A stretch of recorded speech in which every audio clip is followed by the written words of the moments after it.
Oi, Le, kowe kok wani mandeg ning kono? Biasane kabeh do mlayu. Bahkan wong sing semaput nek wis tekan kene ketok aku ana ning kene padha ngebut. Padha buanter bengok-bengok. Ora apa-apa, ora apa-apa.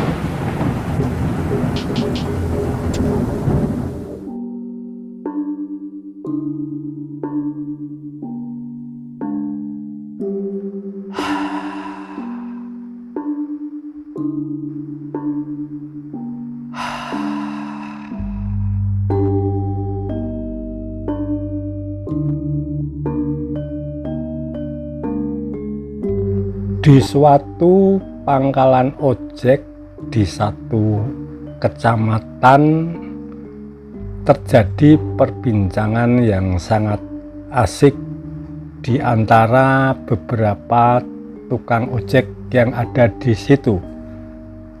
Tukang ojek di situ sedang membicarakan tentang wilayah angker, di mana banyak yang tahu bahwa di situ ada komedinya, ada hantunya bernama Mbah Pinjol.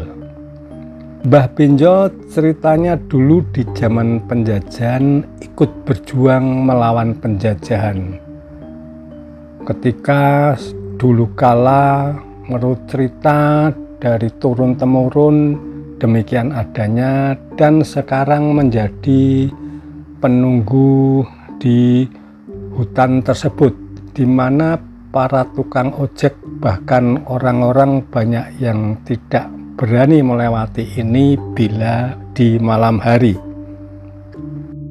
Memang di hutan itu di mana dinamai Alas Dewo sangat-sangat ditakuti para pengguna jalan yang menuju ke suatu desa, sehingga ketika para tukang ojek ini mendapatkan penumpang ke arah desa tersebut yang harus melewati Alas Dewo, semua tidak ada yang berani. Kebanyakan mereka yang menuju ke sana ketika turun bis dari Jakarta dan harus mengantar sampai sana, semuanya tidak berani, sehingga penumpang-penumpang ataupun ada warga di desa tersebut yang membutuhkan ojek menunggu sampai pagi harinya. Ketika terdengar azan subuh, baru mereka berani untuk mengantar ke wilayah desa yang satu ini. Terjadi perbincangan yang begitu asik dan juga sedikit membuat merinding, di mana mereka pada saat itu membicarakan tentang Alas Dewo ini, tentang keberadaan Mbah Pinjol, di mana Mbah Pinjol ini sering muncul di wilayah itu, dan tentunya yang melewati di situ akan langsung tancap gas, bahkan lari terbirit-birit ataupun ada yang pingsan. Mendengar cerita ini, semua sudah tidak menjadi rahasia umum bahwa di wilayah itu, di Alas Dewo ini memang demikianlah adanya, terus turun-temurun sampai juga saat ini, di mana para tukang ojek desa ini sedang membicarakannya. Banyak yang menolak bila ada penumpang ke jalur tersebut melewati alas ini. Tukang ojek kebanyakan menjalankan tugasnya menerima penumpang-penumpang ataupun orang-orang yang tidak menuju ke desa satu ini, Salah satu desa ini harus melewati alas Dewo ini sehingga mereka pada tidak berani. Adalah Pak Kusno, tukang ojek baru di sini yang juga barusan pulang dari kota Jakarta. Pak Kusno ini memutuskan untuk kembali ke desa karena bisnisnya yang di Jakarta mulai meredup. Di samping bertambah umur dan utamanya Pak Kusno ini memutuskan untuk kembali ke desa karena ibunya salah satu orang tuanya hanya satu-satunya ini di mana bapaknya sudah meninggal, semakin tua dan sering sakit-sakitan sehingga Pak Kusno memutuskan untuk kembali ke desa.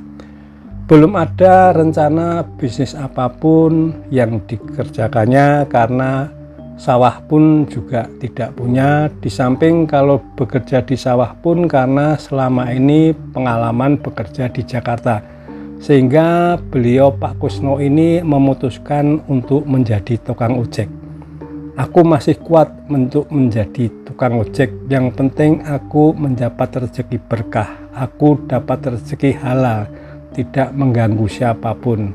Memang kerjanya harus malam karena memang pekerjaan tukang ojek ini kebanyakan di malam hari, sedangkan ketika siang hari sudah ada angkutan-angkutan pedesaan di mana angkutan-angkutan yang beroda 4. Ketika Pak Kusno datang disambut oleh si Gliwor.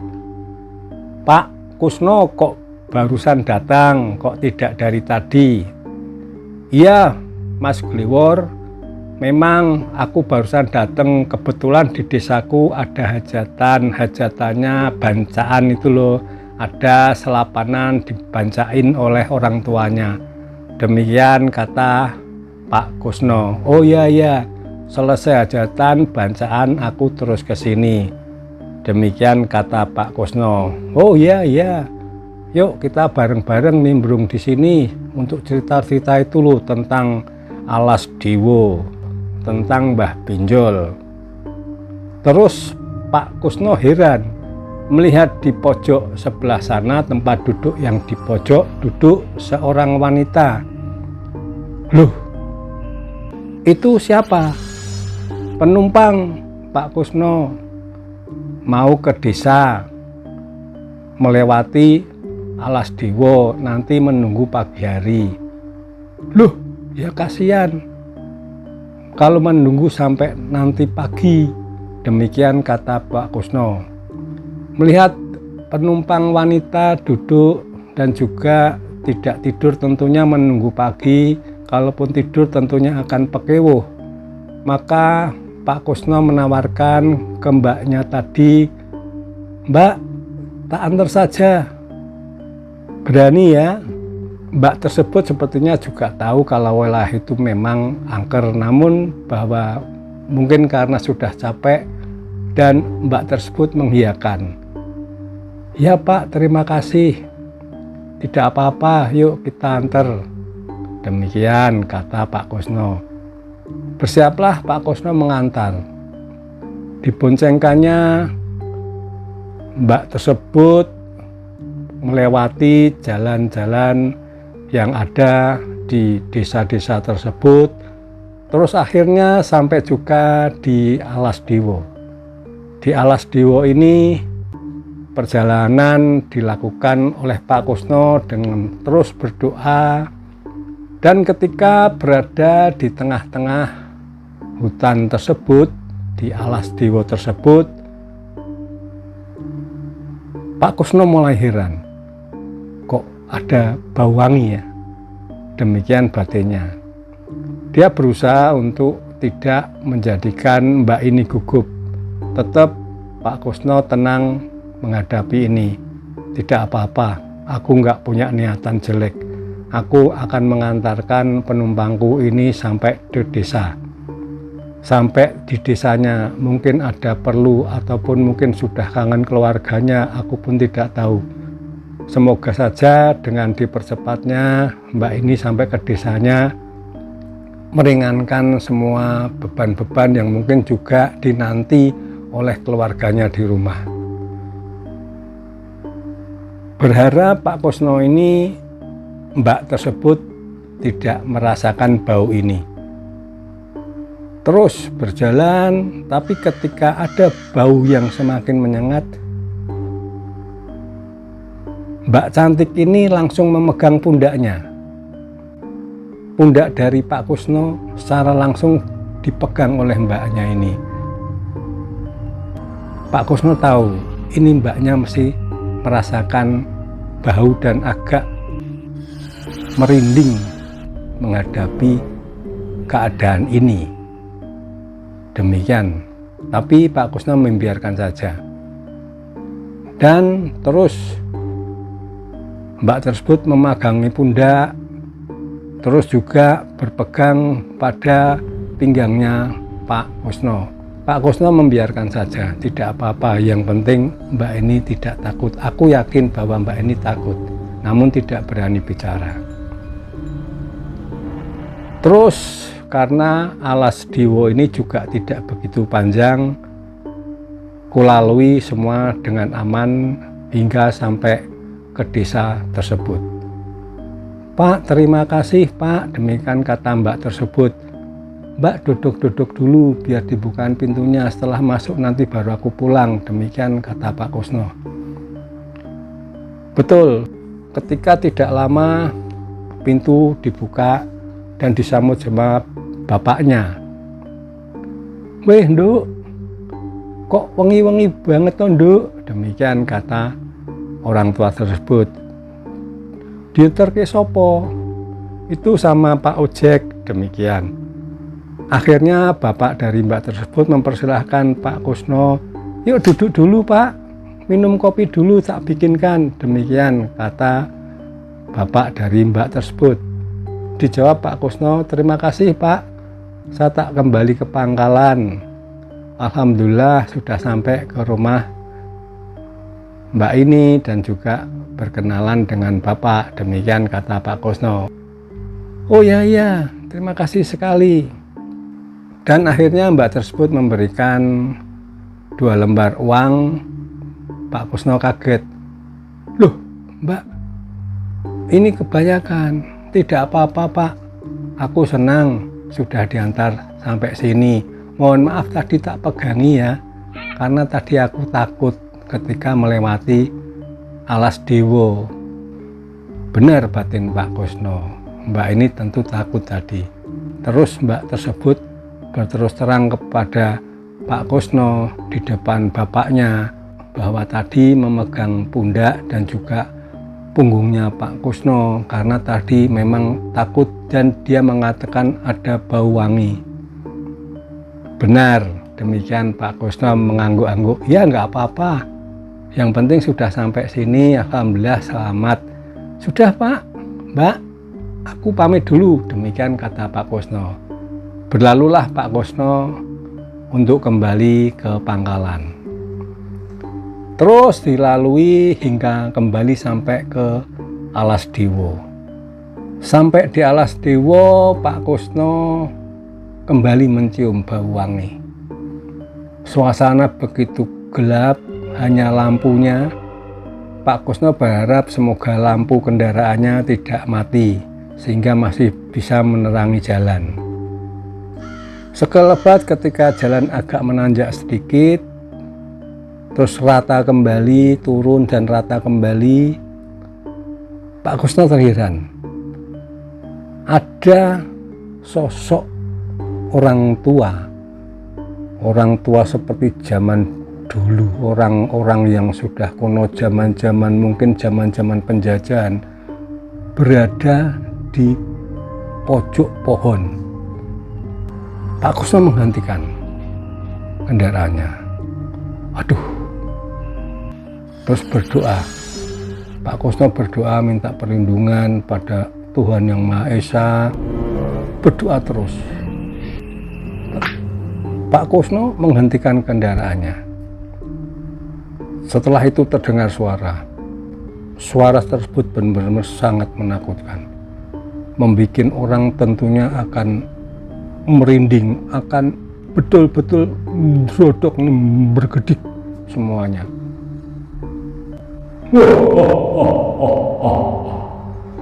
Oi, Le, kowe kok wani mandeg ning kono?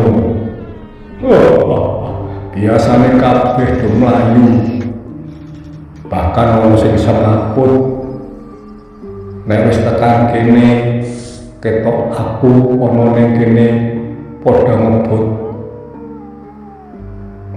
Padha buanter bengok-bengok.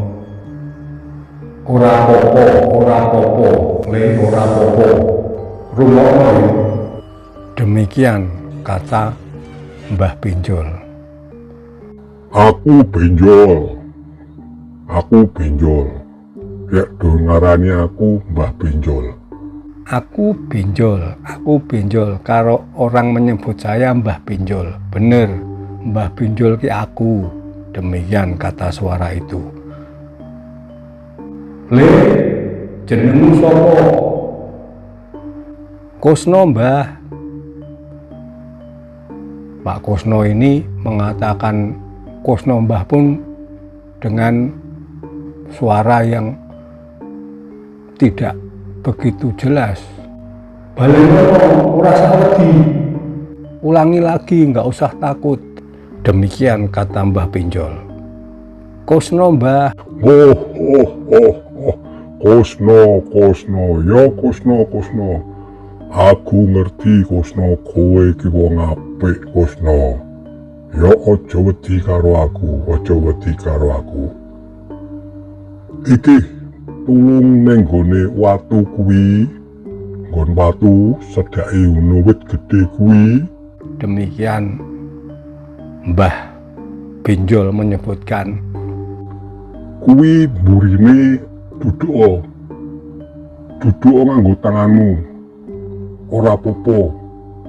Ning kono ana harta karun sing biyen cek jaman londo tak rebut saka londo. Kuwi kanggo kowe. Sapa wae sing wani liwat kene ngadepi aku, ya iki berarti harta karun iku duwekmu. Dengan perasaan yang merinding dan juga perasaan yang tidak karuan, akhirnya Pak Kusno menstandarkan motornya di pinggir jalan. Pak Kusno berjalan menuju ke pohon besar tersebut dan ada batu. Di balik batu itu ada rerimbunan, terus disibak dan dengan pakai tangannya mengambil tanah tersebut. Dia dukir. Ora apa-apa dukiro, wis empuk lemahe kono. Tidak apa-apa. Kamu gali saja pakai tanganmu. Itu tanahnya sudah lunak. Kamu pasti bisa. Terus digalinya dengan tangan memang terasa mudah, dan di situ Pak Kusno terkejut. Ada kotak yang seperti pernah Pak Kusno lihat-lihat bila ada harta karun. Kotak itu tidak begitu besar. Masih bisa dipegang oleh tangannya. Ibaratnya tidak, paling panjangnya 25 cm dan tingginya berapa senti. Begitu menemukan, Mbah Benjol mengatakan, buka. Dibukalah kotak tersebut oleh Pak Kusno. Buka. Kaget Pak Kusno. Kaget. Di situ terdapat berlian, emas, banyak perhiasan, di mana baru sekali ini Pak Kusno melihat. Heran, dan dipegang benar-benar nyata. Setelah itu Mbah Benjol mengatakan, Ojo ragu-ragu, kuwi barang asli, kuwi barangnya menungso. Zaman perang biyen memang tak jipuk saka londo penjajah. pikirku arep takku nguruti kabeh. Naming aku wis kadung kecekel. Barang iki sadurunge kecekel londo tak umpet ning kono. Ngono ceritane le, ngono ceritane. Kowe ojo wedi karo aku, ojo wedi karo aku. Kusno. Demikian dia menyebut nama Kusno begitu dalam sekali. Kusno. Nggih, Mbah Pinjol. Pesanku barang iki tekmu, barang iki tekmu. Ora usah mbok pikir lu sapa-sapa, barang iki tekmu yo. Aku sing nyerahno. Barang iki tekmu. Aku ngerti kowe iki wong apik. Kowe ngerti barang iki mbok arep mbok gunakake apa. Demikian kata Mbah Pinjol. Nggih, Mbah, matur suwun. Wis ora usah balik pangkalan. Kowe bali omah. Nggih, Mbah. Bali omah. Ora usah tekan dindi. Bali omah yo. Udah, kamu pulang ke rumah, nggak usah kembali ke pangkalan. Kamu ke rumah. Kamu kan tadi sudah dapatkan dari ngojekmu ke desa itu. Nggih, Mbah.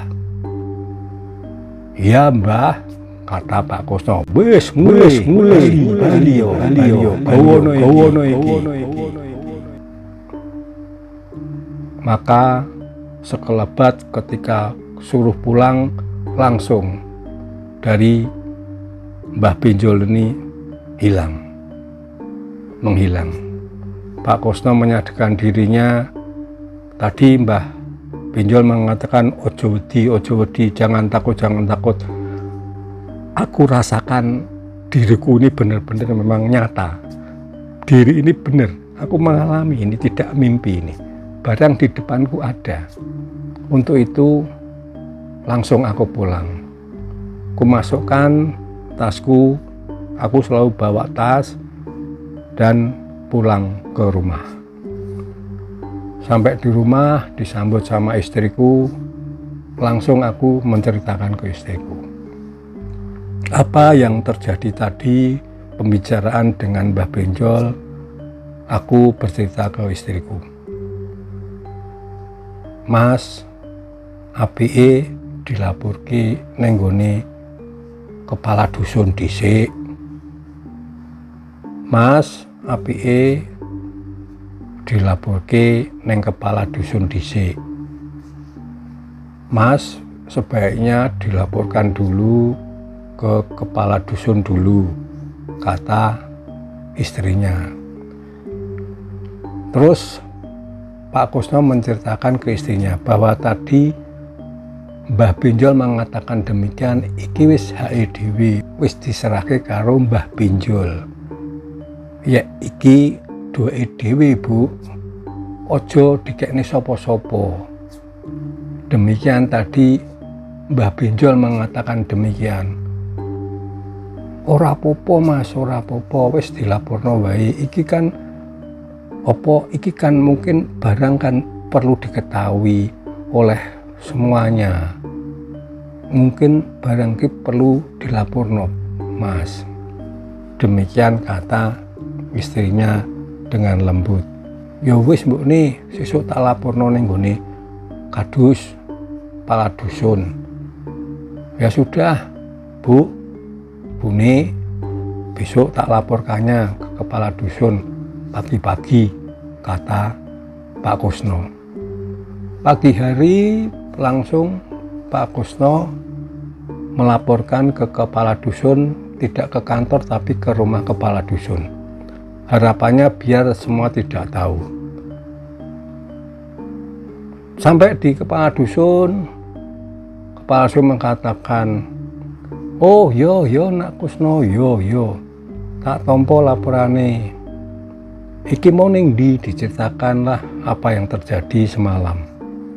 Ya wis, tak gawone engko tak laporno ning nggone kecamatan. Kepala dusun demikian mengatakan. Nggih, Pak Kadus, kula wangsul. Ya, Pak Kepala Dusun, saya pulang. Pak Kusno pamit. Berlalu Pak Kusno, dalam hati kepala dusun timbul niat yang tidak baik. Niat jahat keluar dari kepala dusun. Wah, kalau gini lebih baik untuk aku saja daripada tak laporkan ke kecamatan. Nanti si Kusno tak kasih duit berapa, terus tak informasikan sudah tak laporkan ke kecamatan. Dia juga tidak tahu. Demikian pikir dari kepala dusun. Maka dirancangnya cerita-cerita ini oleh kepala dusun untuk nantinya Pak Kusno akan diinformasikan bahwa sudah dilaporkan ke pihak yang lebih tinggi lagi dan juga akan diberikan uang ke Pak Kusno. Demikian niat daripada kepala dusun. Hari berlalu, ketika malam hari mulai tiba di rumah kepala dusun mulai tidur. Dalam tidurnya kepala dusun didatangi oleh sosok Mbah Pinjol. Hei, kepala dusun, kowe arep macem-macem ya, arep gawe cerita macem-macem yo. Perkara harta karun iki. Hei, Pak Kadus, kamu mau cerita macam-macam ya tentang harta karun ini ya? Demikian kata Mbah Pinjol. Kuwi duweke Kusno, kuwi duwekku wis tak anane Kusno, wis tak wenehke Kusno. Itu punyaku yang sudah tak kasihkan Kusno. Itu punyaku yang sudah tak kasih Kusno. Berarti itu milik Kusno. Ya kowe nekat. Langsung Mbah Pinjol melihatkan wajahnya yang mengerikan, terus mau mencekik Pak Kepala Dusun. Pak Kepala Dusun girap-girap ketakutan. Ampun. Jangan Mbah, jangan. Ya wis nek ora ngono, kowe kudu menang. Anggap cerita iki ilang kabeh ora cerita iki. Yen kowe bar cerita iki, kowe bakal ketemu karo aku. Kamu sudah hentikan cerita ini. Kamu jangan sampai kemana-mana. Itu miliknya Kusno. Kalau kamu sampai menyebar kemana-mana ataupun kamu macam-macam, kamu akan tak habisin. Demikian kata Mbah Pinjol. Tenan kowe iki. Nggih. Wah, wis gedok-gedok man itu. Kamu masih bohong nih. Basa Jawanya gedok-gedok man. Mboten Mbah. Kowe tak cekik. Langsung Mbah Pinjol ini mau menerkam Pak Kadus. Mboten, enggak Mbah. Akhirnya kepala dusun bangun dari tidurnya. Istrinya yang di sebelahnya kaget. Ono apa? Pak? Mimpi apa, Pak? Ada apa Pak? Ngimpi apa Pak? Kata istrinya. Sejenak diambilkan istrinya air putih dan kadusnya minum. Ora ono apa-apa mbok nih. Ora ono apa-apa, tidak ada apa-apa mbok nih. Aku hanya ngimpi. Demikian kata Pak Kadus. Pak Kadus memang belum menceritakan tentang harta karun tadi yang sudah dibawa oleh Kusno ke istrinya. Harapannya memang Pak Kusno akan tahu sendiri saja niatan jahatnya, niatan buruknya sudah ada di benaknya. Maka dia tidak berani mengatakan ke istrinya, tidak bercerita apa-apa, hanya menceritakan bahwa dia mimpi buruk. Setelah lega kembali, Pak Kepala Dusun bertekad untuk besok mengembalikan ini ke Pak Kusno. Wis aku rawani macam-macam ini. Berat. Aku diparani Mbah Pinjol. Wis aku ora bakal kondo sopo-sopo. Demikian kata Kepala Dusun Dalam pikirnya dia tidak akan mengatakan pada siapapun, barang ini memang milik Kusno. Kata Mbah Pinjol, besok akan aku serahkan ke Kusno dan aku nggak akan menceritakan kemana-mana. Sesuai pesan dari Mbah Pinjol. Demikian hari menjelang pagi dan kepala dusun bersiap-siap menuju ke rumah Pak Kusno. Memang ambil pagi sekali sehingga tidak begitu banyak orang dan juga tentunya di rumah Kusno juga masih sepi. Didodok pintunya, Mas Kusno, oh nggih pinara, Pak Kadus monggo pinara. Ya Pak Kadus monggo silahkan duduk. Demikian kata Pak Kusno. Dipersilahkannya Pak Kusno di ruang tamu dan duduk, dan Pak Kepala Dusun langsung bercerita terus terang tentang kejadian tadi malam. Dia langsung berterus terang dan minta maaf kepada Kusno.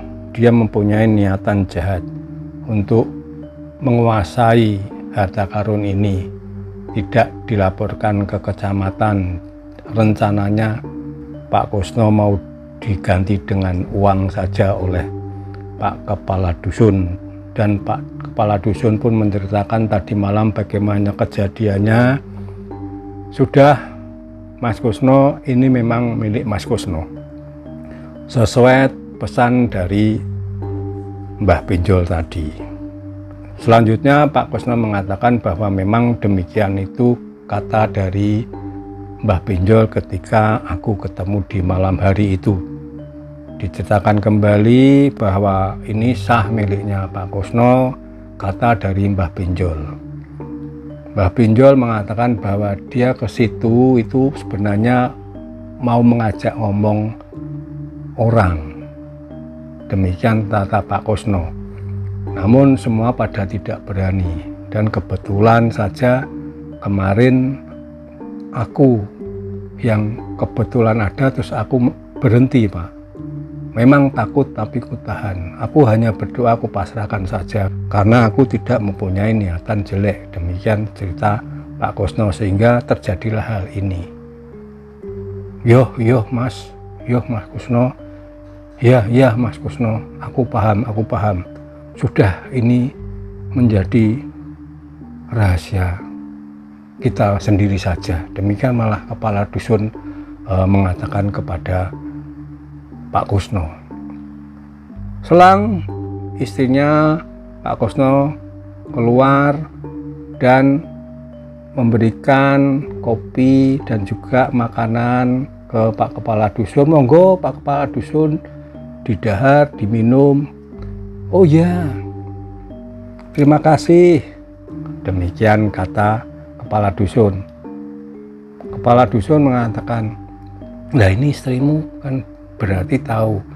Tidak apa-apa Pak Kusno, istriku sudah tahu. Yang kemarin untuk melaporkan ke Kepala Dusun ada juga usul dari istriku. Demikian, wis ora sah, ora perlu. Aku wis ngerti ceritane. Iki Mbah Pinjol ngerti yen kowe iki wong apik. Ini Mbah Pinjol tahu kalau kamu orang baik, Pak Kusno orang baik, jadi menyerahkannya ke Pak Kusno. Dan aku juga yakin sebagai Kepala Dusun bahwa ini tentunya akan berguna untuk semuanya. Demikian kata Kepala Dusun. Jih Pak, insya Allah Pak Kadus. Demikian kata Pak Kusno. Selanjutnya Pak Kepala Dusun langsung pamit. Hari berlalu, selanjutnya kegiatan seperti sedia kala. Pak Kusno tetap sebagai tukang ojek menjalankan tugasnya sehari-hari menjadi tukang ojek. Tidak ada perubahan sama sekali dengan keadaan di mana Pak Kusno entah kalau dinilai uang berapa itu sangat besar sekali. Pak Kadus mengatakan luar biasa. Pak Kusno memang luar biasa. Tanpa tidak ketahui siapapun, entah harta ini untuk apa, tentunya untuk kemanusiaan atau untuk hal-hal yang positif. Pak Lurah juga tidak tahu, semua tidak tahu, semua diatur oleh Pak Kusno tentang harta karun yang ia dapatkan. Sehari-hari tetap Pak Kusno berjalan menjadi seorang tukang ojek dan kehidupannya juga tetap tidak berubah. Dan terus merawat ibunya, dan alhamdulillah ibu Pak Kusno ini menjadi sehat, bugar kembali, bisa berjalan. Tadinya hanya terpuruk di tempat tidur, sekarang mulai bisa berjalan. Pak Kusno bahagia sekali, Bu Kusno pun juga bahagia sekali. Demikianlah hari-hari terus berlalu seperti biasa. Ketika menjelang malam, Pak Kusno menjalankan tugasnya menjadi tukang ojek. Mendengar cerita ini, aku selalu merinding. Tunggu cerita Mas Horizon de Costa selanjutnya. Selamat malam, salam hororisasi.